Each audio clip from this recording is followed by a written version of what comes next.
always known the Steel River, a winding body of water that stretched through the village like a vein running through the earth. His village was small, nestled on the banks, and everyone knew one another. Jack was well liked, but he was also known for one thing above all else: his bravery. From a young age, Jack was a fisherman. His father had taught him the trade before he passed away, and Jack had taken over the job of feeding his family. Despite his hard work, the family was always poor. Money was tight, and life wasn't easy, but Jack never complained. He helped his neighbors, whether they needed fish, firewood, or an extra pair of hands. His neighbors called him the kind soul, and they all appreciated him. But Jack didn't care for titles. What mattered was helping others. One afternoon, a fierce storm began to gather in the distance. Jack could see the dark clouds swirling, the wind picking up. He worked quickly, pulling in his nets and securing his boat. But nature didn't wait for him to finish. The rain began to pour in heavy sheets, and the wind howled, pushing the waters of the river higher. The flood came fast and without warning. By the time the storm had passed, Jack's small house was underwater, and the river had swallowed much of his village. His neighbors' homes were ruined, and everything Jack had worked for was lost. It was then that Jack knew he had to leave. He couldn't stay in the village anymore. The flood had taken everything. With his heart heavy, Jack packed up what little he had left, including his fishing rod. He set out down the road, not sure where he was going, but knowing that he needed to find a new purpose. Jack had been walking for days, and he was exhausted. His legs ached, and the hunger gnawed at his stomach. The roads stretched on endlessly, and Jack began to wonder if he would ever find a place to call home again. One evening, as the sun was setting and casting long shadows across the land, Jack saw an old man sitting by the side of the road. The man had a weathered face, and his clothes looked as though they had seen better days. But there was something about the man's eyes, wise yet troubled, that caught Jack's attention. The man looked up as Jack approached. "You look like you've been walking for a long time," the man said in a voice that was raspy, as though he hadn't spoken in days. Jack nodded, grateful for the company. "I've lost everything. The flood took it all." The old man gave a sympathetic nod. "I know how it feels to lose everything. But sometimes it's the loss that leads us to where we need to be." Jack wasn't sure what the man meant, but there was something about him that felt important. The old man introduced himself as Mr. Harlan, and as they talked, Jack learned that Mr. Harlan was on a journey of his own. "I'm looking for someone brave enough to take on a challenge," Mr. Harlan explained. "Someone who can help others, even when it seems impossible." Jack, despite his doubts, felt a strange sense of destiny. "I'll do it," he said. He had nothing left, and if this challenge could give him purpose, then he was willing to try. Mr. Harlan smiled. "Very well, then. Your challenge begins now." The journey led them to a city, an industrial city far larger than any place Jack had ever seen. Tall, black smokestacks billowed smoke into the sky, and the streets were crowded with workers going about their business. It felt strange to Jack, who was used to the quiet of his village. But this was where his challenge would begin. Mr. Harlan explained the rules. Jack had to work in a factory, helping those who were neglected, orphans, the elderly, and the poor workers. He was not to share his name or past with anyone. He would live as one of the workers for 5 years. Jack agreed, though he was unsure what to expect. When they arrived at the factory, the sight was shocking. The factory was loud, filled with the sounds of machines and clanking metal. The workers were dirty, tired, and looked as though they had been there for far too long. They moved like automatons, simply going through the motions.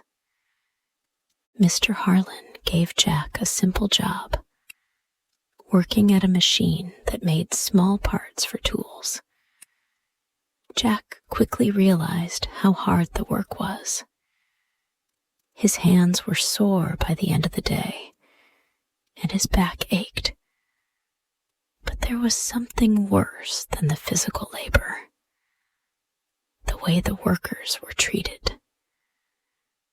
The factory owner, Mr. Dawson, was a cruel man. He never visited the factory, but his presence was felt through his overseers, who ruled with an iron fist. The workers were treated like animals. Jack saw children, no older than 12, working in dangerous conditions. He saw women and men with worn faces, their eyes hollow from exhaustion. Jack couldn't stand it. The kindness he had learned in his village, helping others, drove him to do something. That night, after finishing his work, Jack took his small earnings and secretly gave them to a group of children working in the factory. They stared at him in disbelief. "Why are you helping us?" one of the children asked, a girl with dark, tired eyes. "Because someone helped me once," Jack said quietly. "You don't have to suffer like this." Jack's gesture wasn't grand, but it was enough to start something. The children trusted him, and slowly, Jack became known among the workers as the kind stranger. No one knew his real name, and Jack didn't tell them. The workers came to him with their problems, their fears, and their hopes, and Jack did what he could to help. As the months passed, Jack began to see just how deep the problems in the factory ran.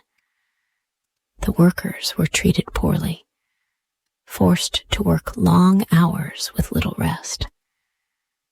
Mr. Dawson never seemed to care about the well-being of his employees, only about making money. It angered Jack, but he kept his head down. He didn't want to draw attention to himself. He had to finish his challenge. But one day, as Jack was working, he saw something that pushed him over the edge.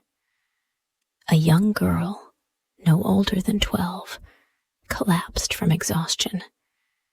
She had been working non-stop for hours and had barely had anything to eat or drink. Mr. Dawson's overseer, a tall man with a cold face, shouted at the girl and kicked her, ordering her to get up. Jack couldn't let it happen. He rushed forward, standing between the girl and the overseer. "Leave her alone," Jack said, his voice steady but firm. The overseer sneered. "Who do you think you are, telling me what to do?" "I'm someone who can't stand to see this anymore," Jack replied. "You can't treat people like this." The overseer laughed and shoved Jack, but Jack didn't back down. It wasn't a fight Jack wanted, but it was one he was ready to face. The workers, who had been watching in silence, began to murmur, their eyes filled with a mix of hope and fear. Jack had made a stand. The days following Jack's confrontation with the overseer were tense. The workers were nervous, and the factory's atmosphere felt heavier than ever. Whispers spread quickly, and Jack became known as someone who would stand up to the cruelty. Yet, Jack didn't want to be a leader. He had not come to the city to change the world, only to complete his challenge and earn the new life that Mr. Harlan had promised him. But the workers, tired of their suffering, turned to Jack. They saw something in him that they hadn't seen in years. Hope. In secret meetings, Jack started to hear stories of workers beaten for being slow, of children who were not allowed to go to school, and of families who had to choose between food and shelter. Each story made Jack more determined to make a change. It wasn't long before he had formed a small group. The group consisted of workers and children who had found Jack's kindness. They knew that Jack was their only hope for a better life. Together, they came up with plans to make small improvements in the factory, like organizing work breaks, helping the children learn to read, and finding ways to get food to the starving families. Jack used his small earnings to buy extra food, and he snuck it to the workers whenever he could. Though Mr. Dawson seemed to take no notice at first, the whispers of discontent began to spread. The workers were no longer as afraid. Jack's influence had started to grow, and for the first time, they began to believe they could stand up for themselves. One day, Jack heard a knock on his door. He opened it to find a woman standing there, looking distraught. She had a young girl with her, who was barely old enough to walk, clinging to her side. "I've heard of your kindness," the woman said, her voice cracking. "My daughter, she has been working in the factory, but she's ill, and I don't know what to do. The overseers won't listen." Jack took a deep breath. He had heard stories of children being worked too hard, but this was different. The child was sick, and the woman had no choice but to bring her to work. "Let me help," Jack said. "I'll make sure your daughter doesn't have to work anymore." He took the woman and her daughter to the factory, not knowing what he could do, but sure that he had to act. He spoke to the other workers, telling them about the girl's condition and urging them to join him in asking Mr. Dawson for better working conditions. But when Jack went to Mr. Dawson's office, things did not go as he had hoped. Mr. Dawson's office was cold, the large desk covered with paperwork. The factory owner sat behind it, his expression hard and unwelcoming. "What do you want, Jack?" Mr. Dawson sneered. "Haven't you caused enough trouble already?" Jack stood tall. "I've come to ask for something simple. The children should not be working in these conditions. They're too young, too sick, and they deserve a chance at a better life. I want you to stop making them work." Mr. Dawson's eyes narrowed. He leaned forward, his lips curling into a smile that was anything but friendly. "And what if I don't? What if I like things the way they are?" "I won't let this go," Jack said firmly. "The workers are tired of being treated like animals. If you don't listen, there will be more trouble. The workers won't stand for it." The factory owner let out a cold laugh. "You think you can lead these people? They're nothing but tools to make me money. You can't change that." Jack's chest tightened. He knew this would not be an easy fight, but he couldn't back down now. "I'll make sure that everyone knows what you're doing here," Jack said, his voice steady. "And I'll lead them to stand up for what's right." Mr. Dawson's face grew dark, and he stood, walking around his desk with an air of menace. "You think you're a hero, don't you, Jack? A noble man, standing up for the weak? But in my world, there are no heroes, only power, and I have all the power." Jack swallowed hard, but he didn't back down.